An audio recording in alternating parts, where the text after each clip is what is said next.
All right. What's going on, party people? This your man Griff. All right, just a quick video about dealing with non-payment. Okay, this is a huge topic. I don't have time to really dive deep into it, and I'm gonna give y'all one to two solutions as to how you can address it.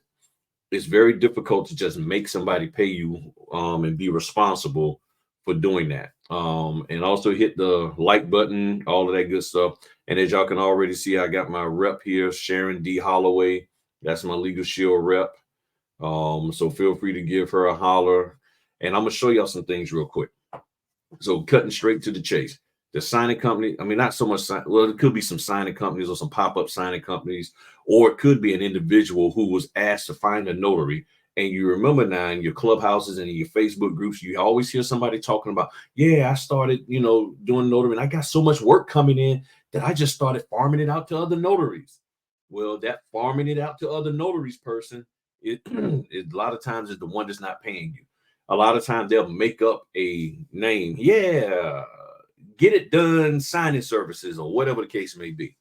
And you're thinking they're legit and they're just a notary who got 15 orders that they're trying to help this company get done. And the company is paying them, let's say 150, and they should be paying you whatever.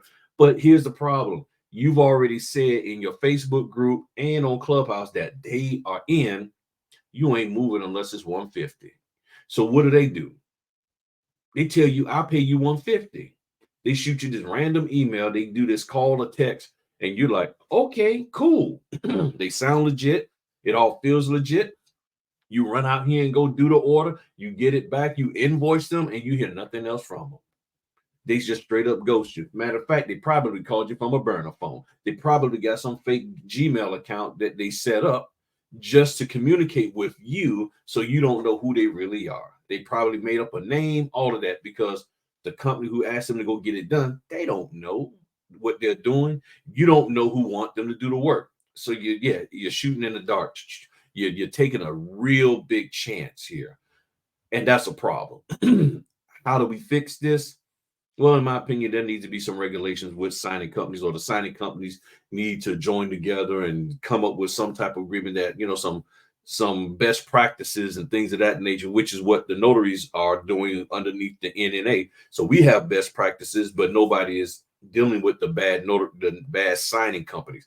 They're dealing with the bad notaries, but they're not dealing with the bad signing companies. And of course, what is always told, just go get somebody else, just go somewhere else. That is very hard at times, okay? Especially if you don't know who the whole landscape out here of signing companies is. Because when you go to Notary Rotary and all these other places and you buy people's, books that they stole off of Notary for as a list of signing companies, 80% of those companies aren't even around. So it's hard. And then you don't know anything about the owner. You don't have any kind of they don't have any kind of real visibility on YouTube. I mean, heck, you go to some of them, all they are is a post office box at a UPS store down in Florida or Wyoming or Delaware or whatever the case may be. So how do you do? The first thing you do, try to keep all communications, some kind of record of them via text, via emails, and all of that.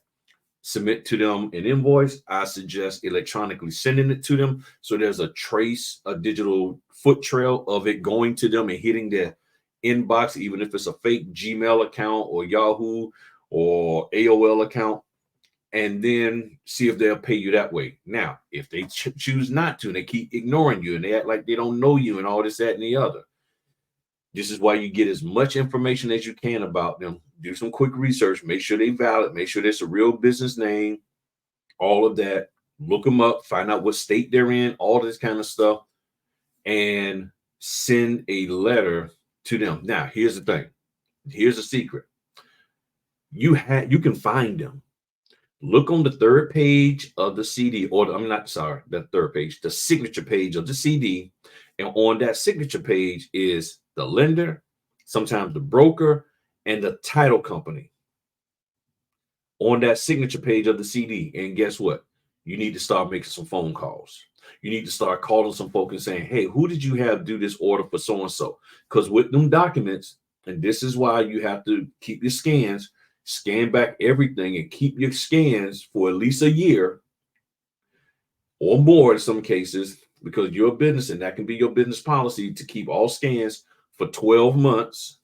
How we did 12 months to 12 to 24 months, and or at least until you get payment. So if you don't get payment, I ain't deleting nothing, because I might have to use that business number, that order number or file number that's on the CD on the upper left, right below the disbursement date.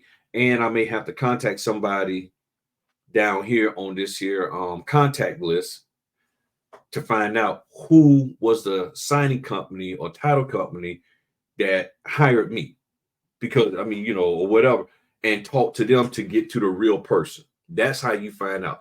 That's one way. Now, let's say you go through all that and they start snitching and they're like, yeah, it was Fred Jones. It was Fred Jones. He's the one who did that. We're sorry. We didn't know anything about that. We told Fred to get it, and we thought Fred paid you. Okay, so Fred Jones, now we know who it is. You got all the contact information. Now, you got one or two things you can do. You can continue to try to contact them directly, Mr. Fred Jones or Ethel Smith or whoever, or you can use your Legal Shield information to do what? Send them a collection letter. Now, ideally, they would say reach out to them first and try to get payment that way in a nice, amicable manner. If they give you the money, then you're good. If they don't, then you got to resort to other legal means. And many of you have Legal Shield. Now, you're spending a lot of time with Legal Shield trying to sell it, but you're not using it for your business. You need to use it for your business instead of worrying about trying to sell it all the time. I'm not against you making money, but I mean, if you're going to have the thing, use it to get payment from the people who haven't paid you. Okay. So again, let me stop, because I'm about to go.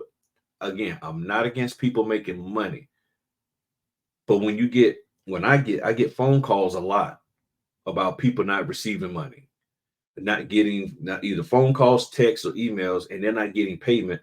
And the majority of the people do have a Legal Shield account, and nobody ever thinks about this one aspect, that you reach out to your attorney, because they are your attorneys, and send a collections letter. But most people look at Legal Shield as, oh, that's just another side hustle for me. But you have it for your own protection. Use it. So I'm going to show y'all how to do that. So one of the things that you can do, so when you log into your Legal Shield account, I had to cover up my membership number. Under memberships, you got your memberships here, and then you will click on that. When you click on that, it brings you this page here, and you can request a consult. You click on request a consult, and right here, collections, and then debit collection, and you can start one, and you can go through this whole process of setting up and then describe the whole situation. You got 3,000 characters, and then you keep going. Okay. And it will reach out to them. And I think depending on, it might take 1 to 2 business days for them. So the earlier in the morning, the better. If you do it after working hours, that can extend out, and all of that. And here's my contact right here, my associate, Miss Sharon Holliday. Get out of her way and everything, and get you a plan and become a member with Legal Shield. Okay. Her information is right there, as well as it's going to be in the description. Her calendar link will be in the description, so you can set up a 20-minute conversation with her to discuss things, even if you have an associate. But if you can't get with your associate and you need some quick answers to understand how to do the collections, she'll be more than happy to help you out. Okay. Me and Sharon have been friends for maybe almost 20 years. Almost 20 years now that I think about it. Known her for a very, very long time. And she's my go-to Legal Shield person. And she's been rocking and rolling in the business for many, many years, ever since I've known her. So I would say at least maybe 20 years. I might be wrong, all of that. But me and Sharon been kicking it for a long time. She's a good family friend, and all of that stuff. So let's get back to y'all. So these are ways, and they send a strongly worded letter saying you need to pay up. But if you're trying to find out who the people that have not paid you, Get on the third. I mean, I keep saying the third page because a lot of times that's when, I don't know why I keep saying third. I keep trying to say the signature page of the CD. On the signature page of the CD, you'll see a list of everybody who's a part of this process.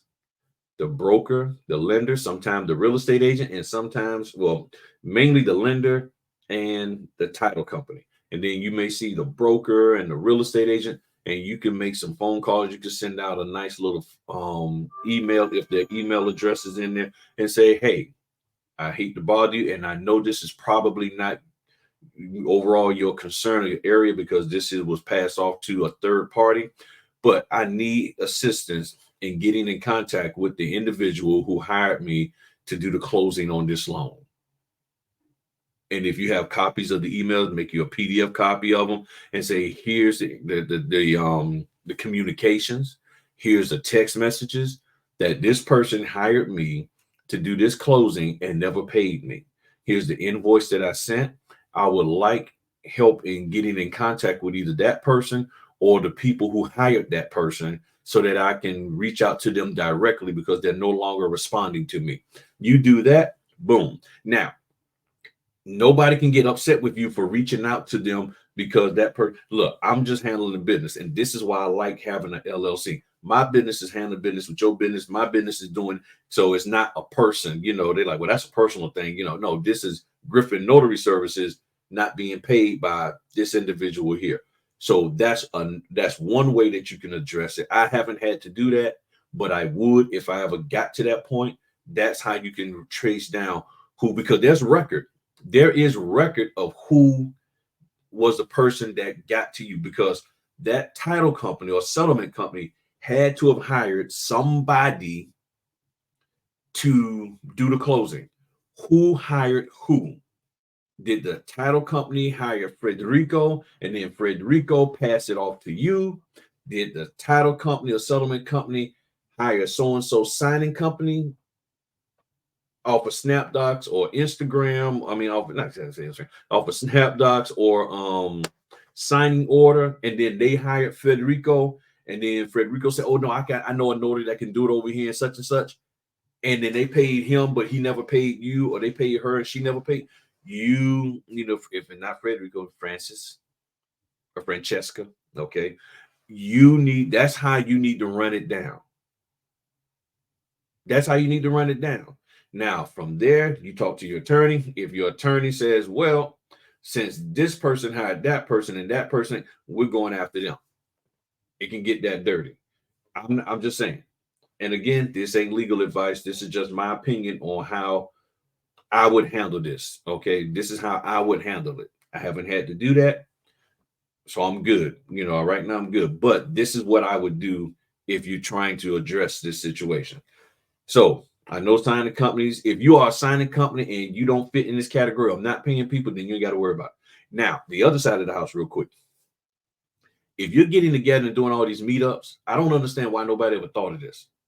I don't understand why. No one ever thought of this. I've talked about this before on my channel, but what's the purpose of getting together and talking and fussing and fighting about who ain't paying you and this, that, and the other, and doing Instagram posts and all that kind of stuff, and starting up websites and Facebook groups and all of this to to call out people? Use your legal shield. Signature page of the CD. Ask them who hired who to hire me. That's how you find out who did what and where and all of that. That's the who and the what and the where and the why. Okay, so this is what we need to do. But we got too many meetups of people just talking and running their mouth and ain't really doing anything solid. So I just wanted to put that out there, share that with y'all. Take it for what it's worth, because I'm getting all the time people saying they're not getting paid. This is how you can handle it. And I always suggest you go to Legal Shield and all of that and go from there. All right, y'all have a good one. I'm gonna go down here and eat my French fries. Talk to y'all later. Peace.